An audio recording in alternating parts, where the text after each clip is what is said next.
Hey everybody, I saw the video a couple days ago of the guy who does the Dodge Viper, Lamborghini Gallardo, BMW M3 impersonation of the V10 with a beer can.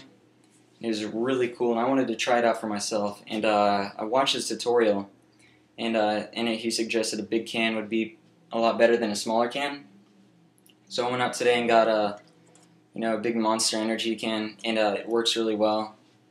So I'm gonna try my impersonation as best as I can. So tell me what you think.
So yeah, that's all it is. I thought it was pretty cool. I think it sounds a lot like it. So tell me what you think.